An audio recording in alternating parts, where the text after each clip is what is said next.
Yahweh in his displeasure has covered the daughter of Zion with a cloud.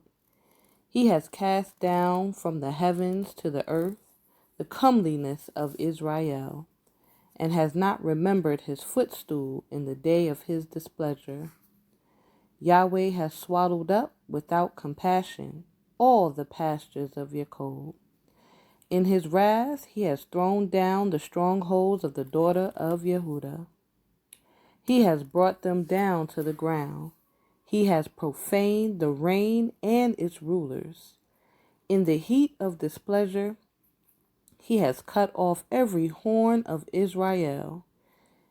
He has withdrawn his right hand from before the enemy, and he burns against Jacob like a flaming fire consuming all around. He has bent his bow like an enemy. He has set his right hand like an adversary, and he kills all who delighteth the eye. In the tent of the daughter of Zion, he has poured out his wrath like fire. Yahweh has been like an enemy. He has swallowed up Israel. He has swallowed up all her palaces. He has destroyed her strongholds, and he increases mourning and lamentation in the daughter of Yehudah. He has demolished his booth like a garden. He has destroyed his place of meeting. Yahweh has made the appointed times and Sabbaths to be forgotten in Zion, and despises sovereign and priests in his raging displeasure. Yahweh has cast off his slaughter place. He has rejected his set-apart place. He has delivered the walls of her palaces into the hand of the enemy. They have made a noise in the house of Yahweh, as on the day of an appointed time. Yahweh has planned to destroy the wall of the daughter of Zion. He has stretched out a line. He has not turned back his hand from destroying. He has made the rampart and the wall to lament. Together they have languished. Her gates have sunk into the ground. He has destroyed and broken her bars. Her sovereign, her rulers, are among the nations. The Torah is no more, and her prophets have found no vision from Yahweh.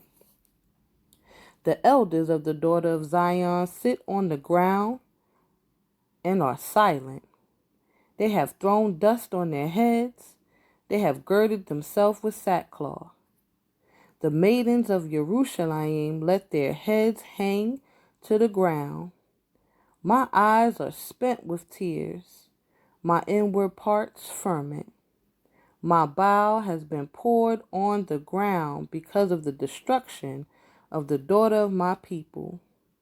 As children and the infants languish in the streets of the city, they say to their mother, "Where's the grain?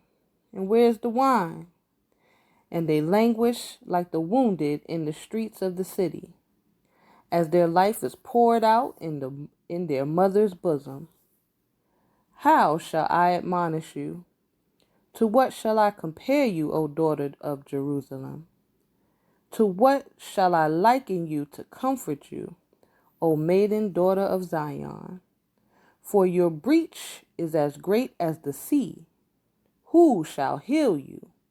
Your prophets have seen falsehood and folly for you, and have not showed you your crookedness, to turn back your captivity.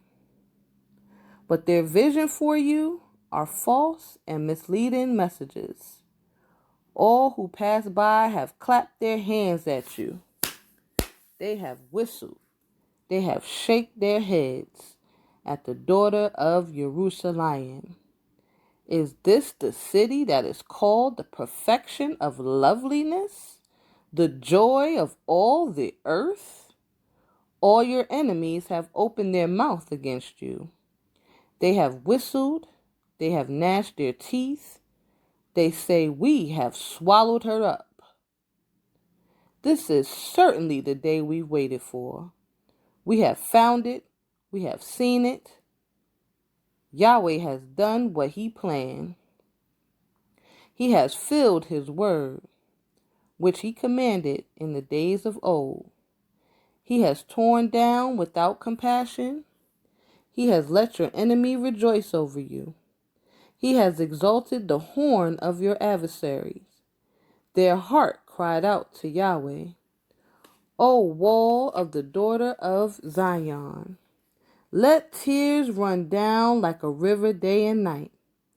Give yourself no numbness. Let your eyes have no rest.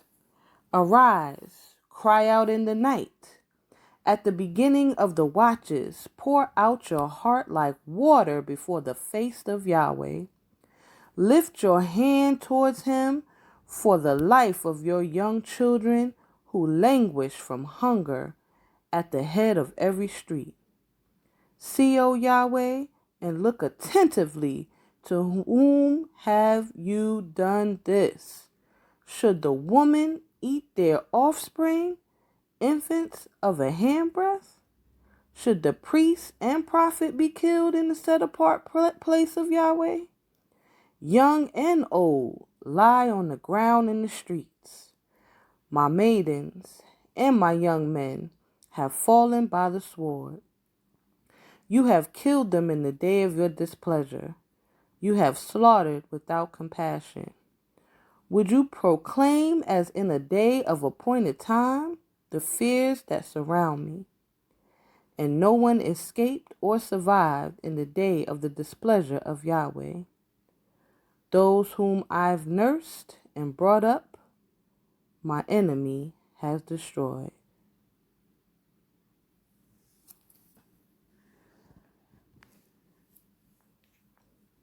Is this not what we see? Is this not what we see, Israel, in the streets? Has this prophecy not come to pass?